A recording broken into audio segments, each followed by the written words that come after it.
শীতের দেশে কচুর শাক, কচু এবং কচুর লতি ফলানো বা অধিক ফলন পাওয়া অত সহজ নয়। কারণ অনেক রোদ এবং গরম লাগে।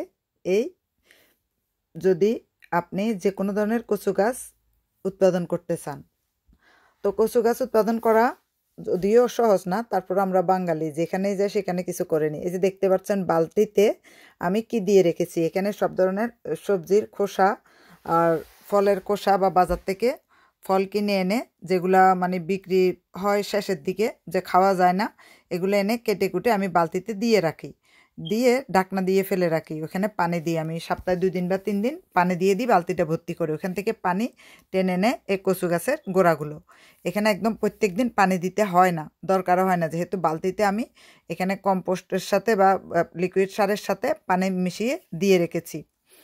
আর কচু আপনারা কিভাবে ফলাবেন, সাধারণত বিদেশে যারা থাকেন বা লন্ডনে যারা থাকেন, বেঙ্গলি শপে গেলে বা যে কোনো ধরনের জ্যামাইকান আফ্রিকান শপগুলোতে গেলে কিন্তু কচুমুখিটা পাওয়া যায়, কচুটা পাওয়া যায়। এখন এভাবে কচুটা যখন আপনারা কিনবেন, মুখে একটু মাথা আছে এটা দেখে কিনবেন।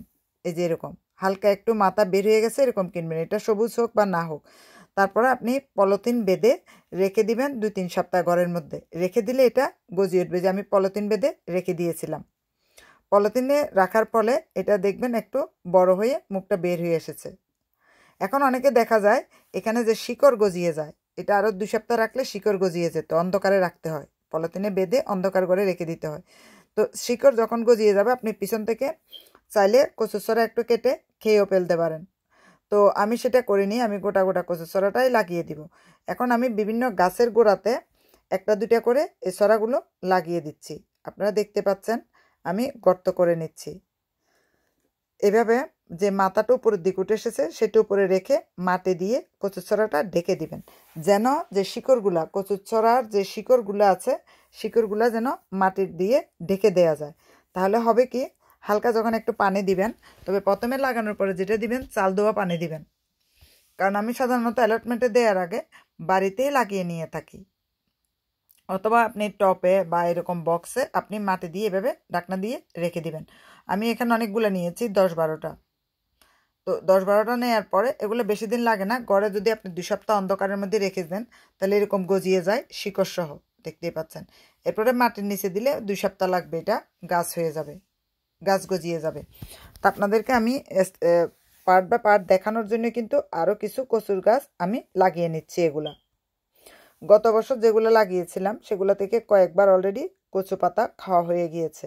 আপনারা চাইলে একবার কচু গাছ লাগিয়ে কচুর লতি এবং কচুর ছড়া কিছুদিন পর পরে, কচুর ছড়া না, কচুর ছড়া যদি তুলেই ফেলেন আপনার গাছ থাকবে না, কচুর ছড়া যদি তোলেন তাহলে শিকড়গুলো লাগিয়ে দিলে আবার কচু গাছ হবে।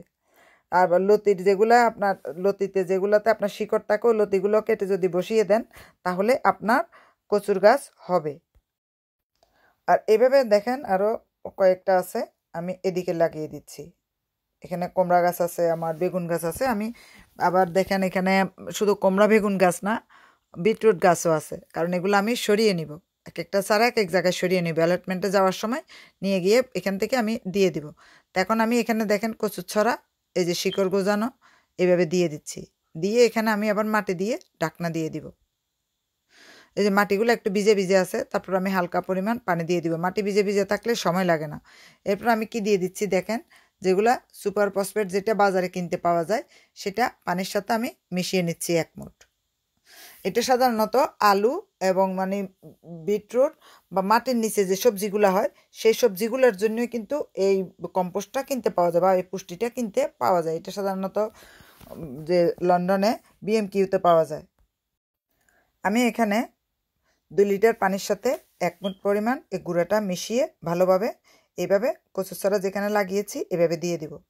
এই পানিটা আমি সপ্তাহে একবার করে দিই, তাহলে দেখতেই পাচ্ছেন আপনারা বেশি দিন লাগে না, 3 থেকে 4 মাসের ভিতরে কচু গাছ চলে আসে এবং 5-6 মাসের ভিতরে এভাবে কচুর লতি চলে আসে। ওই যে মিশ্রিত পানিটা আমি এখানে বালতিতে দিয়ে রেখে দিব, এই বালতিতে, তাহলে অ্যালটমেন্টে আপনাকে রেগুলার আর যেতে হবে না। কারণ এখানে যে সবজির খোসাগুলো বা ফলের খোসাগুলো রয়েছে সেখানে আপনি আবার ফসফেট মেশানো পানিটা বা চাল ধোয়া পানিটা ও বালতিতে রেখে দিয়ে চলে আসবেন। তবে আপনার পুরাতন বালতিটির নিচে যদি ছিদ্র না থাকে অবশ্যই ছিদ্র করে দিবেন, তখন একটু একটু করে মাটি ওখান থেকে পুষ্টি টেনে নিয়ে নেবে। তো আপনি যে কোনো জায়গায় এই কচুর শাক লাগিয়ে নিতে পারেন। শীতকালে কিন্তু ঘরে ঢুকিয়ে রাখতে হবে।